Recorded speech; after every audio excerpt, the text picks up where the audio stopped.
Aus zeitlichen Gründen komme ich diese Woche nicht dazu, die dicken Bretter der theoretischen Grundlagen der Modellbahnplanung zu bohren. Aber für einen kleinen Kurzbericht reicht es allemal.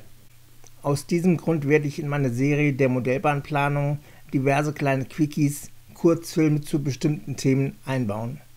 Ziel ist es, praktische Denkanstöße für die Verfeinerung der eigenen Anlage zu geben.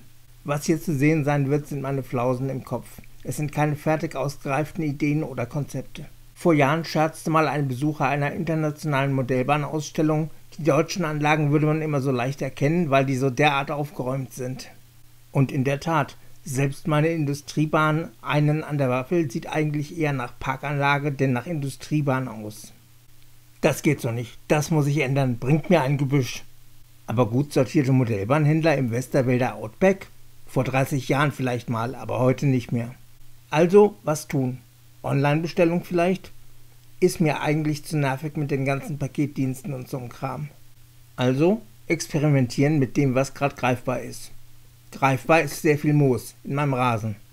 Und das Konservieren von Moosen mit Haarspray scheint mir auch ein vertretbarer Aufwand zu sein.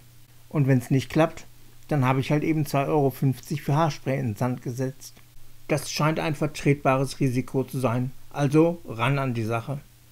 Aber wie immer gilt, glaubt nicht alles, was ich sage und macht euch eure eigenen Gedanken.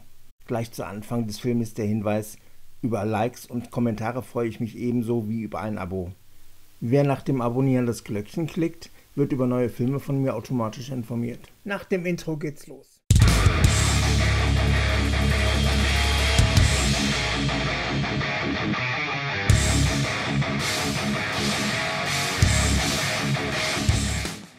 Grünbewuchsfreie Bahnanlagen, das war mal, vor einigen Jahrzehnten.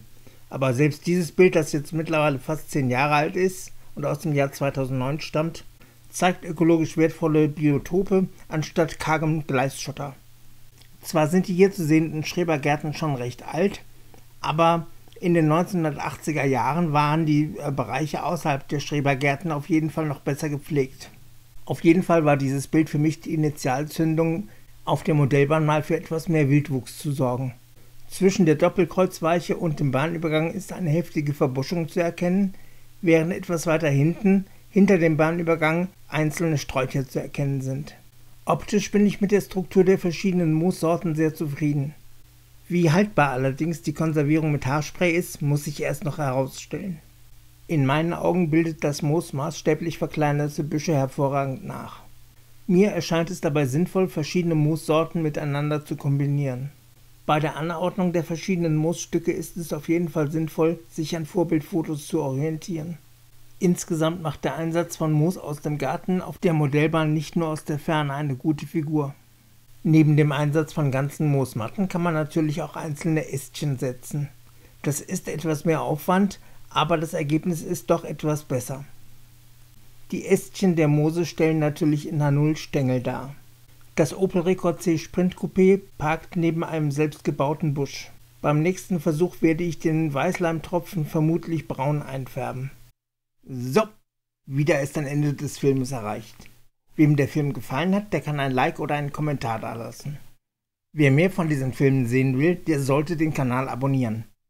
Wer über jeden neuen Film von mir benachrichtigt werden will, sollte nach dem Abonnieren auf das Glöckchen klicken.